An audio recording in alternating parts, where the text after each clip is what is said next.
이사야서 1장 1절부터 9절 한 절씩 보도록 구절을 보겠습니다. 유다왕 우시야와 요담과 아하스와 히스기야 시대에 아모스의 아들 이사야가 유다와 예루살렘에 관하여 본 계시라. 하늘이여 들으라, 땅이여 귀를 기울이라. 여호와께서 말씀하시기를 내가 자식을 양육하였거늘 그들이 나를 거역하였도다. 소는 그 임자를 알고 나귀는 그 주인의 부유를 알건만은 이스라엘은 알지 못하고 나의 백성은 깨닫지 못하는도다 하셨도다. 슬프다 범죄한 나라요, 허물진 백성이요, 행악의 종자요, 행위가 부패한 자식이로다. 그들이 여호와를 버리며 이스라엘의 거룩하신 이를 마무리 여겨 멀리하고 물러갔도다. 너희가 어찌하여 매를 더 맞으려고 폐역을 거듭하느냐. 온 머리는 병들었고 온 마음은 피곤하였으며 발바닥에서 머리까지 성한 곳이 없이 상한 것과 터진 것과 새로 맞은 흔적뿐이거늘 그것을 짜며 싸매며 기름으로 부드럽게 함을 받지 못하였다. 너희의 땅은 황폐하였고 너희의 성읍들은 불에 탔고 너희의 토지는 너희 목전에서 이방인에게 삼켜졌으며 이방인에게 파괴됨 같이 황폐하였고 딸 시온은 흑원의 망대같이 참외밭의 원두막같이 에워싸인 성읍같이 겨우 남았도다. 함께 있습니다. 만군의 여호와께서 우리를 위하여 생존자를 조금 남겨두지 아니하셨다면 우리가 소돔 같고 고모라 같았으리로다. 아멘. 네, 인사합니다. 오직 예수님. 네, 예수님의 명령과 넘치시기를 축원합니다. 네, 이 시간에 우리 함께 읽으신 이사야서 1장 1절 9절 말씀 본문을 토대로 우리 지지난 시간이었죠. 하나님을 거역한 이스라엘의 모습이라는 책으로 말씀하겠습니다. 같이 한번 따라하겠습니다. 하나님을 거역한 이스라엘의 모습. 하나님을 거역한 이스라엘의 모습. 하나님께서 이사야 선지자를 통해서 지금 이제 폐역한 백성, 하나님을 떠나버린, 하나님을 거역해버린 이스라엘 백성들을 향해서 지금 이제 말씀을 선포하고 계십니다. 우리 지지난 시간에 말씀드린 나눴던 것처럼 이사야서는 작은 성경, 소성경이라고 불려진다 그랬죠. 구약 39권, 1장부터 39장까지 구약 39권하고 구조가 똑같아요. 그리고 이제 신약 27권, 그 뒷부분 38장, 40장부터 66장까지 그렇게 해서 구조가 신약 성경과 동일합니다. 자, 그렇게 해서 우리가 지난 시간에 나눴던 거, 자, 하나님을 거역한 이스라엘의 모습은 첫 번째가 발끝에서부터 머리끝까지 성한 곳이 없다. 그러니까 환난과 공고가 있는 것입니다. 이게 두드러 맞는 거예요.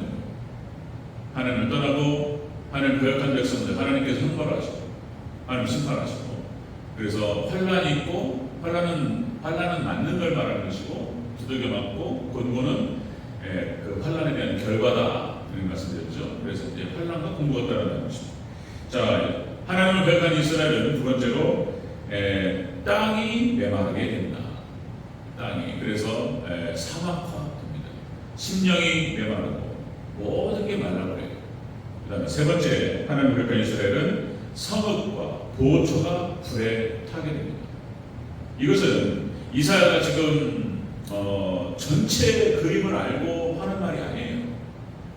이사야는 자기가 오랫동안 사역을 했어요. 여러 왕을 거쳐서 우리가 읽지만은 요담과 아하스와 히스기야 시대에 이렇게 우시야, 요담, 아하스, 히스기야 4대에 걸쳐서 활동했던 이사야 선지자지만 전체를 보고 얘기한 건 아니지만 하나님 말씀을 대하다 보니까 이게 전체적인 원칙이 되어버렸어요. 이 원리의 말씀입니다. 원리의 말씀. 자, 연결시켜서 네 번째, 다섯 번째, 여섯 번째 오늘 살펴보도록 하겠습니다. 하나님을 거역한 이스라엘은 어떻게 됩니까? 자, 네 번째입니다. 네 번째. 토지는 목전에서 이방인에게 빼앗기고 삼켜지고 파게 됩니다. 목전에서. 자, 토지는 빼앗기고 삼켜지게 됩니다. 파게 됩니다. 7절을 다시 한번 읽겠습니다. 7절 시작. 너희의 땅은 황폐하였고 너희의 성읍들은 불에 탔고 너희의 토지는 너희 목전에서 이방인에게 삼켜졌으며 이방인에게 파괴됨 같이 황폐하였고. 아멘. 하나님을 떠나버린 이스라엘, 하나님을 떠난 하나님의 백성은 이렇게 된다는 것입니다. 토지를 빼앗깁니다. 삶의 터전을 빼앗기는 것입니다. 그러니까 삶의 터전을 빼앗기고 파괴됩니다. 하나님을 떠나버리면 특별히 그러니까 이방인들은 뭐 말할 거 없고 이방인 말할 것도 없고 어쨌든 하나님의 백성들을 말하는 것입니다. 하나님의 백성들이 하나님을 떠나게 되면 이런 일이 벌어진다. 삶의 터전을 빼앗깁니다. 그리고 황폐화된다, 파괴된다라고 하는 것입니다. 자, 다시 말씀드리면 이 토지 역시 이제 하나님께서 이스라엘 백성들에게 허락하시고 주셨던 가나안 땅이죠. 가나안 땅, 젖과 꿀이 흐르는 땅이었고 옥토였습니다. 어떤 걸 심어도 다 잘 자라고 열매가 무성하게 열리는 기가 막힌 땅이었습니다. 그런데 이 땅이 이스라엘 백성들이 하나님을 떠나고 죄악 가운데 사로잡히게 되니까 이 땅이 황폐화되고 사막화되고 이 땅을 빼앗깁니다. 이제 그냥 관점 자체가 이방인에게 빼앗긴다 이렇게 말할 수 있고 또 이걸 하나님 관점으로 바꾸면 하나님께서 쫓아내버리는 거예요. 쫓아내. 하나님께서 주신 축복을 뺏어. 하나님 떠나버렸기 때문에 이런 일이 벌어집니다. 여러분 우리의 삶의 터전이 있죠. 여러분들 생업이 있으시죠. 생업이 있으시고 다 생업 각자가 다른데 농사하시는 분들은 뭐 땅이 이렇게 얼마나 중요하겠습니까? 삶의 터전이에요. 우리가 이제 먹고 사는 어떤 뭐 가게가 되고 사업체가 될 수도 있고 여러 가지 이것이요 이방인에게 빼앗겨버려요.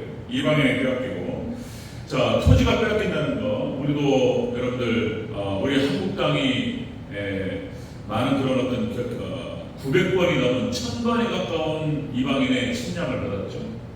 그리고 이제 일본에게 36년 동안 식민지로 있었습니다. 나라에 이런 슬픔이 무엇인지에 대해서 우리 한국 사람들이 잘 압니다. 그렇죠? 잃어버렸다. 토지를 빼앗기게 되면 삶의 터전을 빼앗기게 되면 어떤 일이 벌어지는가? 비참하죠. 자 이렇게 하나님을 거역하고 하나님을 떠나버린 이스라엘 백성들은 이렇게 된다라고 하는 것입니다. 그러니까 이게 성경 원칙이에요. 아담과 하와 그러니까 신명기 28장의 불순종의 저주 그대로 성취됩니다. 아담과 하와가 하나님을 거역하고 하나님 불순종해서 쫓겨나요. 하나님 에덴 동산을 주셨고 그걸 다 누리게 하셨는데 이것만 하지 마라. 그죠? 근데 그거를 빼가지고 그냥 쫓겨나는 거예요. 지옥의 맛을 보게 됩니다. 지옥의 맛을. 다시 말씀드리면 또 이스라엘의 역사도 그래요. 사사기 역사도 계속 파도치면서 하나님의 뜻을 거역하고 말씀을 버려요. 하나님을 떠나요. 하나님을 거역하고 우상 숭배하고. 그래가지고 이방 족속들에 의해서 그냥 축복으로 사로잡히고 막 난리지게 하는 역사가 사사기 역사. 열왕기 역대기 똑같습니다. 역왕기 역대기 계속 똑같아요. 보면요 어떻게 하나님께 쫓아내버려요. 그냥 포로됩니다. 포로. 열왕기 역대기 그 역사서를 보면은 하나님께서 싹 쫓아내버려요. 그냥 아수르에 의해서 북이스라엘 멸망하고 그 다음에 남유다가 바벨론에 의해서 멸망하고 다 하나님께 97,000명 아니 그냥 포로로 끌고 가버려요. 신약시대 예수님 남세도 마찬가지고 AD 70년 로마 디도전동에 의해서 하나님께서 회파되고 예루살렘 회파되고 똑같아요. 지옥이에요. 지옥. 우연찮게 유튜브 이렇게 유튜브에 하여튼 좋은 강의도 많고 이게 제말 활용하면 너무나 욕이 나죠. 이렇게 보다 보면은 갑자기 하나를 먹어봤는데 시청자가 들려주는 무서운 이야기 뭐 이런 게 하나 있더라고요. 이게 뭔가 해가지고 이렇게 컨택을 해봤단 말이에요. 시청자가 들려주는 무서운 이야기. 이게 들어보니까 거기 이제 유튜브 하는 사람이 있고 전화 통화를 통해 가지고 그 무서운 이야기를 들려주는 것을 선택을 해가지고 이제 이렇게 유튜브 방영하는 거예요. 이 내용을 들어보니까 대충 이런 얘기인 거예요. 그러니까 이게 지옥이라는 게 여러분들 사단 마귀를 가두려고 사탄 마귀를 가두려고 만든 것이 지옥인 거예요. 감옥이에요. 감옥. 사단을 가두는 감옥이에요. 근데 사단하고 연합되어서 사단과 함께 이렇게 연합된 자들이 또 함께 가는 것이 지옥이에요. 근데 이 시청자가 들려주는 무서운 이야기의 핵심이 뭐냐면 뭐 여러 가지 얘기가 있었는데 한 가지만 딱 제가 말씀드리면 키가 180 정도 되고 몸무게가 120kg 정도 되는 건장한 친구예요. 건장한 친구의 남자가 조직폭력배예요. 조직폭력배 어두운 그늘에서 이렇게 활동하던 사람이에요. 이 사람들은 그 사람이 이제 좀 자기 얘기를 하는데 뭘 잘못하지 않아도 어떤 사건 사고가 터지면은 1차적으로 조사 대상이 된다는 거예요. 조직폭력배. 그래가지고 뭐 얽혀 들어가서 감옥을 갔다는 거예요. 감옥을. 이 감옥 갔는데 이 사람 하는 얘기는 절대로 감옥을 가지 말라는 얘기를 하는 거예요. 이게 무슨 얘기냐면 별의별 사람들이 다 있는 거예요. 이게 그 여러 사람을 얘기했는데 한 사람만 얘기하면 어떤 한 사람이 이렇게 예의도 바르대요. 예의도 바르고 존댓말도 쓰고 뭐 이런 사람이 하나 있더라는 거예요. 근데 그 사람이 저기 그 형님을 살해하고 감옥에 들어왔대요. 그래가지고 이제 한 15년 이상을 살고 이 사람이 이제 출소를 한 거예요. 출소를 해가지고 어디로 갔냐면 형님을 살해하고 들어왔잖아요. 감옥에. 그래가지고 이제 출소를 해가지고 형수님을 죽인 거예요. 바로 추록하는 날, 감옥에서 나가는 날 형수 죽이고 그 다음에 그 형수님의 어머니, 그러니까 사돈이 되죠 자기한테는, 그 어머니 죽이고, 그리고 학교 가가지고 그 딸을 죽이려고 학교를 가가지고 기다리고 있다가 붙잡힌 거예요. 그래가지고 다시 감옥에 들어와서 지금 그 무기가 이게 사형 선고를 안 받고 무기가 됐다는 거예요. 근데 이 사람이 이제 운동 시간만 되면 30분 동안 뛴다는 거예요. 계속 몸 관리를 한다는 거예요. 그리고 모범수 행동을 하고. 왜 그렇게 뛰냐 물어봤더니 억울하다는 거예요. 그러니까 이 사람 목표가 뭐냐면, 목표가 그 딸 죽이는 게 목표라는 거예요. 이게 이 120kg짜리 이 180에 있는 이 조직폭력배 남자가 기가 질려버리는 거예요.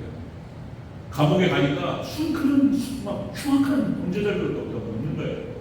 그러면서 나는 지금 이제 착하게 산다, 남들 도와가면서 착하게 산다, 그런 말을 하더라고요. 그 얘기 딱 듣고 야 진짜 감옥에 갈 일은 아니다, 이런 생각을 다시 한번 저도 보면서, 그러니까 여러분들 지옥은 더 심한 거예요. 그러니까 지금 이스라엘 백성, 하나님을 거역한 이스라엘 백성들, 하나님 백성들은 지옥의 맛을 본다는 것입니다. 지옥의 맛을 본다. 자, 다섯 번째 보겠습니다. 하나님을 거역한 이스라엘 백성 다섯 번째, 시온은 흔적만 남고 무너지게 됩니다. 자, 우리 8절을 다시 한번 읽겠습니다. 8절 시작. 딸 시온은 포도원의 망대같이, 참외밭의 원두막같이, 에워싸인 성읍같이 겨우 남았도다. 아멘. 자, 그 시온은, 딸 시온은 흔적만 남고 무너진다는 것입니다. 이 시온이라고 하는 것은 여러분 잘 아시다시피 이 시온은 예배처를 말하는 거예요. 성전을 말하는 것입니다. 교회를 상징하는 거예요. 시온은. 이 시온의 원어의 뜻이 그렇습니다. 시온의 원어 뜻은 요새, 그 다음에 성, 그 다음에 양지바른, 그리고 보호받는, 그런 뜻이에요. 하나님 거하시는 처소예요, 시온이. 그래서 양지바르고 햇볕이 쫙 비치고, 그리고 보호받는 곳이에요, 이 시온이라고 하는 것이. 그래서 이 시온이라고 하는 것은 대표적으로 그래서 예루살렘 성을 말하는 거예요. 그런데 이 예루살렘이 무너지는 걸 말하는 거예요. 자, 이스라엘, 하나님을 거역하고 하나님을 떠나버린 이스라엘 백성들이 어떤 일이 벌어지느냐? 예배처와 교회를 잃어버립니다. 예배처, 교회를 잃어버려요. 무너져버립니다. 자, 여러분들, 모든 하나님 백성들이 이 땅에서 받는 모든 축복, 하늘의 신령한 복과 땅의 기름진 복, 어떤 모든 축복을 다 교회를 통해서 받는 거예요. 하나님의 성전을 통해서 모든 복이 흘러나와요. 그런데 또 복의 근원 교회가 무너져버리는 거예요. 이걸 말하는 거예요. 하나님을 떠난 이스라엘 백성들에게 하나님께서 이 보호처와 이 시온을 하나님께서 무너지게 하세요. 이런다는 거예요. 자, 여러분 우리가 찬송가 아시죠? 시온성과 같은 교회 주의 영광 한없다, 모든 주 애워싸도 아무든 심어도다. 하나님께서 시온을 통해서 은혜를 주시고 축복을 허락하시고, 모든 복의 근원이, 모든 하나님의 백성들이 이 땅에서 받을 수 있는 복이 다 교회를 통해서, 예배처를 통해 나와요. 그런 거예요. 에스겔서 47장, 또 예를 들면 이 성전에서 흘러나오는 물이 발목을 적시고 무릎을 적시고 허리를 넘고 강을 이루어서 이 강이 흐르는 곳마다, 이 강이 가는 곳마다 모든 생물이 살아나고 열매를 맺고, 그 물이 가는 곳마다 그 잎사귀가 약의 재료가 돼요. 그러니까 성전에서 나오는 물이라고 했을 때 이건 상징적인 얘기인 거예요. 성전에서 흘러나오는 말씀을 통해서, 성전에서 흘러나오는 예수 그리스도의 복음에 대한 선포를 통해서 세상이 복을 받아요. 교회가 복을 받고 세상이 복을 받아요. 이거를 말하는 거예요. 예수께서 47장. 그런데 그 성전이 망가져버려요. 하나님을 떠난 이스라엘 백성들, 하나님을 거역한 백성들에게 하나님께서 이렇게 하신다라고 하는 것입니다. 그렇죠? 시편 1편 복 있는 사람, 그죠? 여호와의 법을 즐거워하여 그 법을 주야로 묵상하고 시냇가에 심긴 나무, 복을 받으면 이렇게 되는데 하나님께서 이 복을 딱 끊어버려요. 그건 그냥 귀찮은다. 하나님을 거역한 이스라엘 백성들은 그렇게 된다. 여러분들 그렇죠? 솔로몬이 성전을 짓고, 그죠?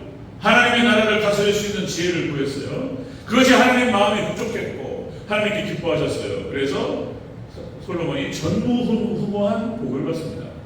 자, 여러분들 여러분 역대기 나타나는 모든 축복받은 왕들이 다 성전을 다시 짓고 그리고 개혁 운동을 펼쳐가지고 하나님께로 회개하자 돌아가자 이 운동을 펼쳤던 왕들, 그 왕들은 하나님의 놀라운 축복을 받았어요. 다른 거 없어요. 교회를 세우고 하나님을 가까이 하고 그런 거예요. 신앙을 회복하고 죄를 회개하고 이런 사람들에게 하나님께 이건 성경에 나타나는 이야기, 하나님의 놀라우신 축복을 성전을 통해서 허락하셨다. 자, 그런데 지금 종말 이 시대 교회가 무너지고 있다. 다시 말씀드리면 유럽 교회가 문을 닫고 미국의 교회가 문을 닫고 지금 유럽이 지금 뭐 50도에 육박한 그 무더위로 완전 초토화되고 있어요. 어디는 물난리 나버리고 어디는 완전히 그냥 불변도요. 그냥 지글지글 타요. 네, 하나님께서 하나님께 힘벌하시는 거예요. 마지막 때 하나님을 떠난 이유로 인해서 이렇게 되는 것입니다. 자, 여러분들 우리는 주님 안에서 교회를 세우고 우리 하나님을 잘 섬길 때 또 하나님을 섬기는 자들을 통해서 하나님께 심판을 주시고 그리고 하나님께 축복을 허락하신 줄로 믿습니다. 아멘. 여러분들 하나님을 거역한 이스라엘 백성들의 모습은 바로 이렇게 됩니다. 복의 통로가 축복의 통로, 삶의 터전을 빼앗기고 그리고 파괴되고 예배처가 무너집니다. 자, 여섯 번째 마지막 보겠습니다. 여섯 번째, 자, 하나님을 거역한 이스라엘 모습 마지막 여섯 번째. 자, 생존자 조금 남고 그리고 소돔과 고모라 같이 된다. 남은 자 조금 남고 다시 팔아줘요. 자, 9절을 다시 하겠습니다. 9절 시작. 만군의 여호와께서 우리를 위하여 생존자를 조금 남겨두지 아니하셨더라면 우리가 소돔 같고 고모라 같았으리로다. 아멘. 생존자 조금 남고 소돔과 고모라 같이 심판받습니다. 하나님을 떠나버린 이스라엘 백성들은 이렇게 된다. 이렇게 남은 자를 제외하고는 심판으로 들어가요. 남은 자 제외하고. 자, 여러분들 잘 아시다시피 소돔과 고모라는 여러분들 하나님의 심판을 받은 환락과 타락의 도시를 대표하죠. 상징적인 겁니다. 하나님의 심판을 상징적으로 보여주는 것이 소돔과 고모라예요. 자, 노아의 홍수 심판 다음으로 소돔과 고모라를 얘기하는 것이죠. 근데 하나님 백성들이 이렇게 된다는 것입니다. 하나님 백성들이 불로 심판받고 물로 심판받고 불로 심판받고 하나님을 떠나버렸기 때문에 이런 일이 벌어진다. 자, 다시 한번 더 말씀드리면 여러분들 성경에 남은 자 신앙과 남은 자 세상이 쭉 흐릅니다. 남은 자가 있어요. 마지막 종말 때도 동일하게 남은 자가 있어요. 노아의 홍수 심판, 노아와 8명의 가족, 노아를 중심으로 8명의 가족이 남은 자예요. 다 심판받고 다 죽었습니다. 8명만 남았어요. 그래서 남은 자, 아브라함이 남은 자예요. 하나님께 아브라함 하나 선택하셔서 그 아브라함을 통해서 민족을 이루게 하시고 그들을 통해서 하나님께서 이 땅에 복을 주셨어요. 아브라함이 남은 자예요. 그 다음에 또 모세가 남은 자죠. 사내 아이가 태어나면 다 죽이는 상황에서 모세가 살아남았어요. 남은 자예요. 그 다음에 여호수아와 갈렙이 남은 자예요. 자, 출애굽 1세대에서 가나안 땅에 들어간 사람은 여호수아 갈렙밖에 없는 거예요. 여호수아 갈렙이 남은 자예요. 그 다음에 또 엘리야와 남은 자 7,000명 남은 자죠. 그 다음에 바알에게 무릎을 꿇었던 바벨론 느부갓네살 왕 신상에게 절하지 않았던 세 친구 사드락과 메삭과 아벤느고가 또 남은 자예요. 초대교회가 남은 자예요. 초대교회가. 그러니까 이 땅에 하나님께서 다 심판하지 않으시고 남은 자를 남겨두신다. 남은 자. 그렇죠? 철저하게 하나님 중심의 신앙, 철저하게 하나님만을 섬기고 자신의 모든 운명과 인생을 다 맡기고 그 믿음을 지켰던 그 사람들, 하나님께서 그들을 통해서 다시 하나님께서 교회를 세우시고 그렇게 놀라운 역사들을 이끌어 오셨던 그런 역사. 정말 이 시대, 정말 이 시대입니다. 마지막 때 예수님께서 하신 말씀이에요. 끝까지 견디는 자는 구원을 받으리라. 예수님 하신 말씀이에요. 그러니까 마지막 때는 다 무너지리라. 마지막 때는 노아의 때와 같으리라. 믿음을 보겠느냐? 예수님께서 계속 말씀하셨어요. 마지막 때는 믿음이 별로 없어요. 그러나 끝까지 지키는 자가 있어요. 누군지는 몰라요. 알 수는 없지만, 그러니까 마지막 때 그런 거예요. 마지막 때 그 예수님 말씀인 거예요. 마태복음 24장 징조를 말씀하시고 마태복음 25장에서 세 가지 비유, 열처녀 비유, 열처제 비유, 달란트 비유, 그 다음에 양과 염소의 비유. 이 25장까지 중말론인 거예요. 그래서 열처녀 비유를 통해 하신 말씀인 거예요. 마지막 때 신랑이보다 맞으러 나오라라고 소리치는 목소리가 있어요. 그게 신랑의 종이에요. 그러니까 이 신랑의 종의 목소리를 듣고 열처녀가 잠에서 깨요. 그런데 다섯은 등과 기름을 준비하고, 그 다음에 또 다섯은 등을 준비했는데 기름이 준비가 안 된 거예요. 이것도 상징적인 거예요. 교회는 남았는데 믿음이 없는 걸 말하는 거예요. 그러니까 이게 담아낼 수 있는 등이 있고 거기 안에 담긴 기름이 필요한 거예요. 그러니까 슬기로운 다섯 처녀는 교회에 있었고 거기에 믿음도 있었던 거예요. 그런데 미련한 다섯 처녀는 교회는 있었는데 믿음이 없었던 거예요. 그래가지고 믿음 있는 다섯 처녀만 혼인잔치에 들어갑니다. 이것은 예수님께서 친히 그렇게 마지막 때 이런 일이 벌어질 것이다라고 말씀하신 거예요. 그렇습니다. 여러분들 이렇게 어려워요. 믿음 지키는 것들 이것이 어렵고 마지막 때 그렇습니다. 저도 더 기도하고 최선을 하고 그래야 되지만 저도 너무나 부족함이 많고 또 저를 위해서 기도해 주시고 여러분 끝까지 믿음으로 승리하는 우리 성도님들 이 자리에 계신 우리 성도들 되시고 또 우리 대전제일교회가 그렇게 끝까지 믿음 안에서 승리하는 복된 교회가 되기를 주님으로 축원합니다. 아멘.